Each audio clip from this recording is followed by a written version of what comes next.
Et aujourd'hui, je vous montre ma checklist avant le décollage. C'est parti! Salut à tous les amis, bienvenue sur la chaîne, c'est un plaisir de vous retrouver aujourd'hui pour un nouveau tuto. N'hésitez pas à vous abonner si vous ne l'avez pas encore fait.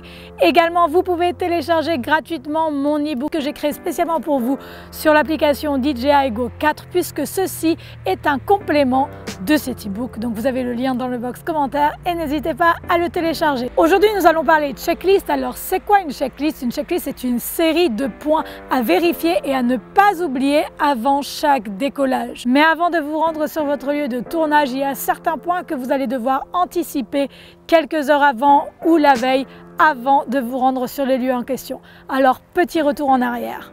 Vroom! Et nous voilà donc un jour avant ou une après-midi avant. Donc la première chose les gars à laquelle vous allez faire attention, ça va être numéro 1 d'avoir toutes vos batteries confondues rechargées. Alors j'ai fait un tuto sur les batteries et là où je vous explique l'importance de ne pas recharger les batteries trop longtemps avant le vol. L'entretien de vos batteries est très important si vous voulez économiser leur vie. Donc faites attention à toujours les recharger un petit peu avant votre vol ou la veille avant votre vol. Je vous mets le tuto au cas où vous vouliez cliquer. Vous allez donc vous assurer que vos batteries soient rechargées avec un petit clic comme ceci. Vous pouvez voir si elles sont rechargées à bloc, à moitié, au quart, etc. Et que la batterie de votre radiocommande est elle-même rechargée. Très utile. Puis évidemment, vous allez vous assurer que la tablette ou le téléphone avec lequel vous allez piloter soit rechargé. Alors le petit inconvénient pour les gens qui pilotent avec leur téléphone, c'est qu'il est très facile de perdre la batterie puisqu'au cours de la journée, évidemment, vous allez utiliser votre téléphone. C'est pourquoi je vous recommande ou d'avoir un chargeur dans votre voiture ou d'avoir un rechargeur externe. Moi, dans ce cas, c'est la coque de mon téléphone qui me sert de batterie, donc c'est super utile. Ou par exemple, dans le combo du Mavic, vous avez la capacité de recharger votre téléphone avec une batterie. Donc si vous pilotez avec votre téléphone, faites attention de ne pas vous faire prendre de cours. Pour les autres qui utilisent un Phantom 4 Pro Plus ou un iPad mini, par exemple, vous n'avez pas de problème, mais faites tout de même attention si vous avez l'iPad à le recharger. En 2, vous allez vérifier les activités solaires et magnétiques. Pourquoi c'est important ça? Tout simplement parce que si vous pilotez en mode GPS, ceci va avoir des impacts sur votre GPS et votre drone peut commencer à faire tout simplement n'importe quoi. Comment on vérifie ça? Deux solutions. Ou vous avez les applications que vous pouvez installer sur votre téléphone comme ceci, qui se nomment par exemple Magnetic Storm. Cependant, vous ne pouvez utiliser cette application qu'avec iOS. Je vous conseille un petit peu de regarder comment elle fonctionne. Vous allez voir, c'est très simple. Bon, je ne vais pas vous faire un tuto là-dessus. Et si vous avez des questions à ce sujet, mettez-les-moi dans le box commentaire. Sinon, autre solution, rendez-vous sur le site de Altigator. Et en haut à droite, vous avez un indicateur des activités solaires et magnétiques. Par exemple, vous voyez que le jour où j'ai filmé le tuto, nous avions un orage magnétique. Ça change au fur et à mesure de la journée. Donc n'hésitez pas à y jeter un coup d'œil plusieurs fois par jour. Le troisième point est le point le plus redoutable. Avant de réaliser votre vol, vous allez vérifier les no-fly zones. Alors vous avez différentes options pour cela. Ou vous rendez dans votre application et vous vérifiez ça comme ceci. Mais sachez qu'à l'heure actuelle, les cartes de l'application DJI Go ne sont pas réellement au point comparées aux vraies cartes de l'aéronautique, surtout en France. Donc vous avez différentes options. Ou vous vous procurez une carte aéronautique. Vous avez le lien qui apparaît sur votre écran si vous désirez vous en procurer en fonction de la région dans laquelle vous vous trouvez. Ou vous pouvez vous rendre sur le site web de Géoportail où vous trouverez toutes les informations nécessaires. Dans un prochain tuto, je vous apprendrai comment lire une carte aéronautique en détail, donc restez connectés. En numéro 4, vous allez vérifier que votre carte SD soit vide ou que vous ayez de la place sur celle-ci. Vous pouvez le faire de différentes manières. Moi personnellement, je prends ma carte SD, je la mets dans mon ordinateur et là, je vais effacer les rushs qui ne m'intéressent plus ou ceux que j'ai déjà sauvegardés sur mes disques durs externes ou sur mon ordinateur. Je vous conseille de le faire avant de vous retrouver sur votre lieu de tournage. Pourquoi? Puisque admettons que vous apprêtiez à filmer, que vous vous rendez compte, boum, que votre carte SD caractérisée est pleine, à ce moment-là, vous allez peut-être effacer n'importe quoi. Et si vous n'avez pas sauvegardé avant les rushs qui vous intéressaient, vous risquez de perdre des dossiers importants. Sachez cependant que vous avez quand même cette option de vider votre carte SD sur votre application qui se trouve juste ici. Vous allez cliquer dans votre statut général et vous allez aller tout en bas. Et là, vous allez voir apparaître espace restant. Vous appuyez sur formater. Et le tour est joué. En numéro 5, vous allez vérifier que vous avez fait vos mises à jour ou qu'il n'y ait pas une nouvelle mise à jour qui vient juste d'apparaître. Pourquoi? Parce que pour faire les mises à jour en général, vous avez besoin d'une connexion Wi-Fi. Et si par malheur vous vous retrouvez dans la cambrousse et que vous ne puissiez décoller, parce que dépendamment des mises à jour, ou votre drone peut commencer à faire n'importe quoi, ou DJI peut carrément bloquer votre décollage. Donc des fois vous êtes obligé, si vous allez piloter à travers l'application DJI Go, de faire votre mise à jour. Et si vous n'avez pas de Wi-Fi par exemple, ou si tout simplement vous n'avez que 2 batteries, pour certaines mises à jour il vous faudra presque une batterie pleine pour pouvoir la faire correctement, pour qu'elle se réalise à 100%. Ça peut être une grosse perte de temps, une grosse prise de tête si vous n'avez pas vérifié vos mises à jour avant de vous rendre sur votre lieu de tournage. Croyez-en mon expérience. Une fois que vous avez vérifié tous ces points les quelques heures avant ou le jour d'avant, eh bien vous êtes prêt pour le jour d'après.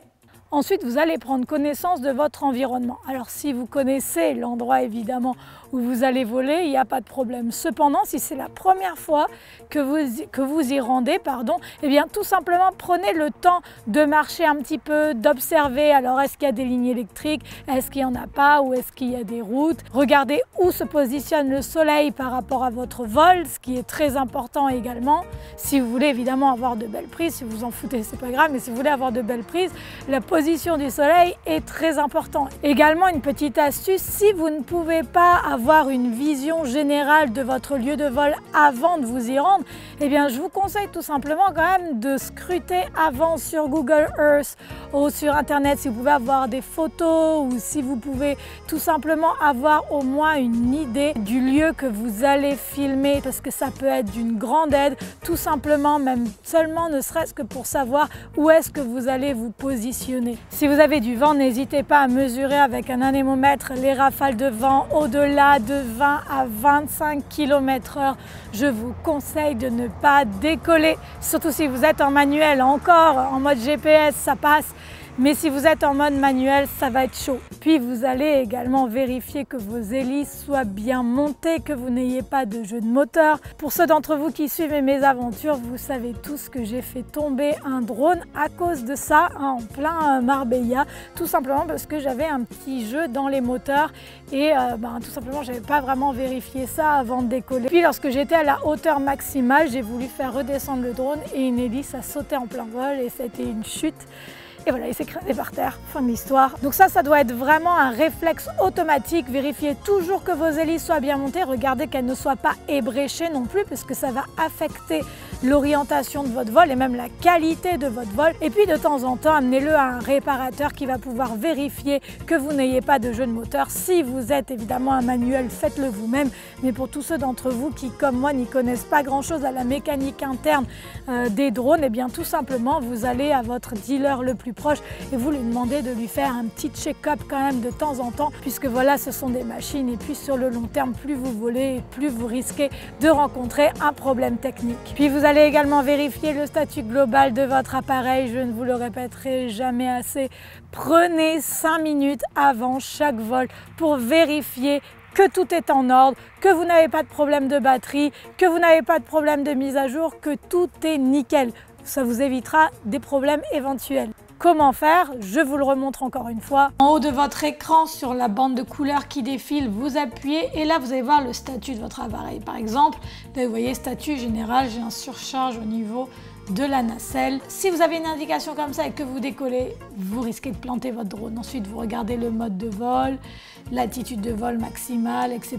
Le compas, l'IMU, si vous avez vos détecteurs d'obstacles, la radiocommande. Si tout est bon, vous n'aurez pas de notification. Puis vous allez vérifier votre altitude de return to home et vos détecteurs d'obstacles. Alors, détecteurs d'obstacles, pourquoi il faut les vérifier? Ça s'applique souvent pour les vols en intérieur, évidemment, puisque si vous filmez, je ne sais pas, l'intérieur d'une maison, etc., il va falloir la plupart du temps quand même désactiver cette fonction, puisque évidemment si le drone s'arrête à chaque fois et qu'il arrive à 1 mètre près d'un objet en vol à l'intérieur, c'est un petit peu inconvénient. Votre altitude de retour au point home, eh bien celle-ci peut changer en fonction des lieux dans lesquels vous vous trouvez.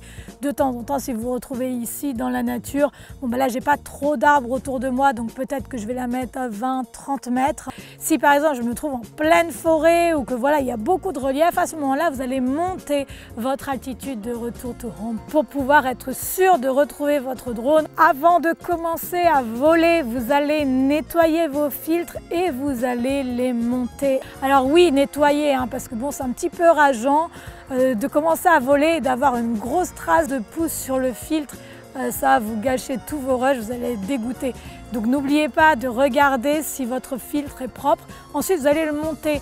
Dans certains drones, dépendamment du drone que vous avez et dépendamment du filtre que vous avez, vous allez devoir d'abord mettre le drone en route, puis ensuite mettre le filtre, puisque sinon l'application va vous signaler que vous avez une surcharge au niveau de la nacelle. Avant de décoller également, vous allez vérifier vos réglages de caméra. En dessous du bouton enregistrer, vous appuyez, vous voyez que vous avez la possibilité de le mettre ou en auto ou en manuel. Si vous décidez de le mettre en manuel, vous allez pouvoir régler vos ISO, votre shutter, etc. et votre niveau d'exposition, là où il y a écrit EV. Si vous arrivez à 0, c'est que vous avez un bon niveau d'expo. Si vous appuyez ensuite sur la petite caméra, vous allez avoir la taille de la vidéo, les formats, la balance des blancs, le style et les couleurs.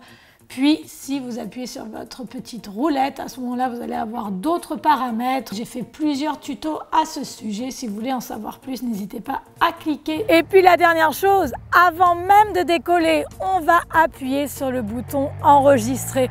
Puisque oui, je pense que ça vous est certainement déjà arrivé.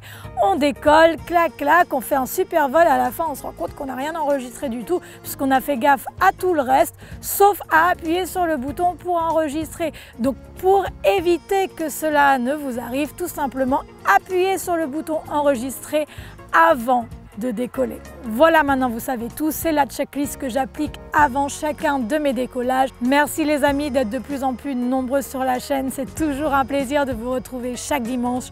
Allez voir un petit tour sur le Facebook, Instagram, Snapchat et moi je vous dis à la semaine prochaine pour un nouveau tuto. Bye!